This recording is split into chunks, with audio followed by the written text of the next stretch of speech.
Hello friends, আসসালামু আলাইকুম। আমি Jasimuddin Khandakar, check update technology চ্যানেলের পক্ষ থেকে আপনাদেরকে জানাচ্ছি ওয়েলকাম। আজকের ভিডিওতে আপনাদের সাথে শেয়ার করব how to extend data range format on MS Excel. অর্থাৎ এমএস এক্সেলের উপরে আমরা কীভাবে ডেটা রেঞ্জ ফরম্যাট আমরা এক্সটেন্ড করতে পারি, আজকে আমরা সেই বিষয়টা দেখব। এখন আমাদের এই কাজটা করার জন্য প্রথমে আমরা এক্সেলে চলে আসি। বাস এক্সেল আসার পর এখন আমরা কী বলছি যে আমাদের এখানে ডেটা রেঞ্জের যে ফরম্যাটটা আছে সেটা আমরা কীভাবে এক্সটেন্ড করতে পারি।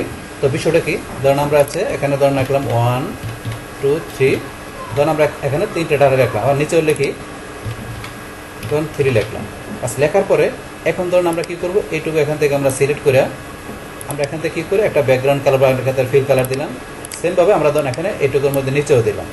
বাস দেওয়ার পরে এখন যদি আমরা এই দিকে ডান দিকে অথবা নিচ দিকে আমরা কোনো ডাটা লিখি, তাহলে অটোমেটিক্যালি কিন্তু আমাদের এই যে ফিল কালার বা ব্যাকগ্রাউন্ড যেটা দিলাম মানে ফরম্যাটটা অটোমেটিক হয়ে যাবে। যেমন আমরা এখানে ধরুন যদি 4 লিখি হয়ে গেল, 5 লিখি হয়ে গেল, অথবা অন্য কোনো নাম্বার লিখি ধরুন এই নাম্বার লিখলাম হয়ে গেল।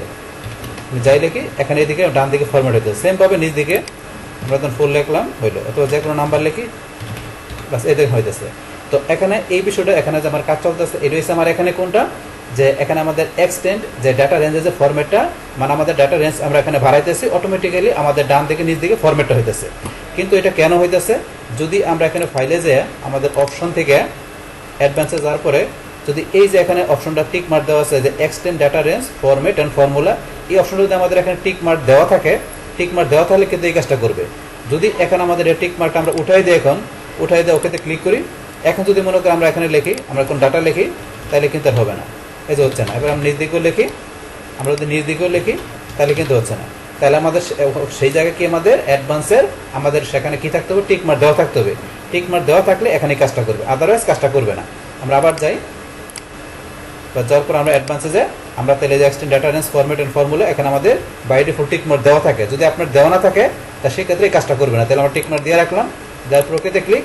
বাস এখন যদি মনে করেন আমরা এখানে লিখি, ধরুন এটা আমরা এখানে ডিলিট করে দিই, আবার লিখি এই হইতেছে, আবার আমরা লিখি হইতেছে। বাস সেমভাবে নিজ দিকেও লিখি, বাস এই দেখেন হইতেছে।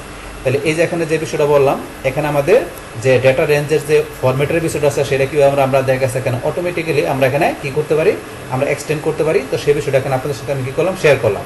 তাহলে এই আমাদের এখানকার টোটাল বিষয়টা মূলত আমাদের আজকের ভিডিও। ডিয়ার ফ্রেন্ডস, আমার আজকের এই how to extend data range format on MS Excel এই ভিডিওটি যদি আপনাদের কাছে ভালো লেগে থাকে কিংবা এই ভিডিও থেকে আপনারা কিছু শিখে থাকেন, উপকৃত হয়ে থাকেন, তাহলে আমার এই চেক আপডেট টেকনোলজি চ্যানেলটি আপনারা সাবস্ক্রাইব করবেন, লাইক করবেন, কমেন্ট করবেন এবং সবার সাথে শেয়ার করবেন। Thanks everybody.